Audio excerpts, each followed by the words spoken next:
There's not a single person on this planet who haven't heard of Starbucks, world's biggest coffee house company. But did you know that the former CEO of Starbucks, Howard Schultz, was born and raised in poverty, barely making ends meet? And when things got really tough, he even had to sell his blood a couple of times. This is the success story of Howard Schultz, how he went from living in poverty and struggling for money to survive to transforming Starbucks into a $100 billion company. And he was just a young boy who never stopped dreaming, and here is why you shouldn't stop too. He was born in a very poor family. He spent his childhood living in a small one-bedroom apartment from a public housing project. His father was an army vet and a truck driver and spent most of his life working low-paid jobs. When Howard was only 7 years old,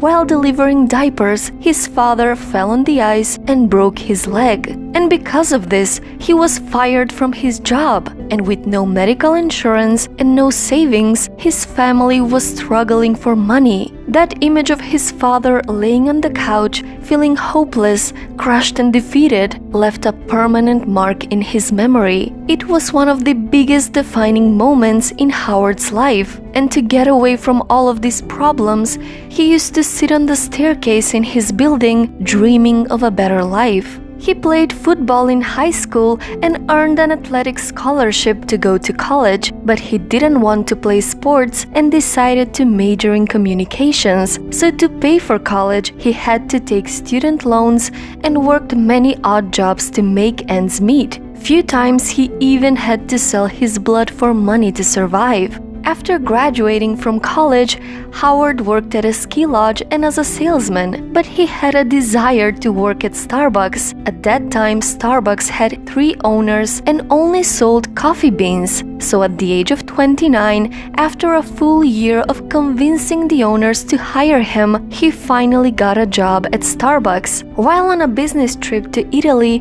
he walked into an Italian coffee shop and he was fascinated by his experience while drinking coffee. He was amazed by the fact that the owners of the coffee shops actually knew their customers, and they even called them by their names while serving them coffee. Excited, he traveled back to the US, trying to convince the Starbucks owners to accept these incredible new ideas, but the owners rejected him. So Howard quit Starbucks and went on to create his own coffee company called Il Giornale. But he had no money to fund this company. In the course of the year I spent trying to raise money, I spoke to 242 people and 217 of them said no. Try to imagine how disheartening it can be to hear that many times why your idea is not worth investing in. It was a very humbling time. But eventually, enough people believed in his vision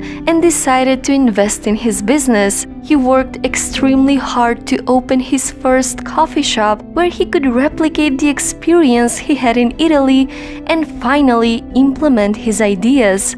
After a few years, Starbucks went bankrupt and Howard bought the company and became CEO of Starbucks. He rebranded his company with the Starbucks name and expanded across the United States. Today, Starbucks has more than 30,000 stores around the world and market value over $100 billion. And Howard has an advice for you. In life, you can blame a lot of people and you can wallow in self-pity, or you can pick yourself up and say, listen, I have to be responsible for myself. I believe life is a series of near misses. A lot of what we ascribe to luck is not luck at all. It's seizing the day and accepting responsibility for your future. It's seeing what other people don't see and pursuing that vision. I feel so strongly that the reason I'm here is I dreamed big dreams. I dreamed the kind of dreams that other people said would not be possible. I cannot offer you any specific secret recipe for success, the perfect plan, how to reach the pinnacle of success in the business. But my own experience suggests that starting from scratch and achieving much more than what I dream about is quite possible. But if you wait for the perfect conditions, you'll never get anything done. But the good thing is, you can make a decision and take control now. Remember something. A year from now, you may wish you had started today. So, what's your story?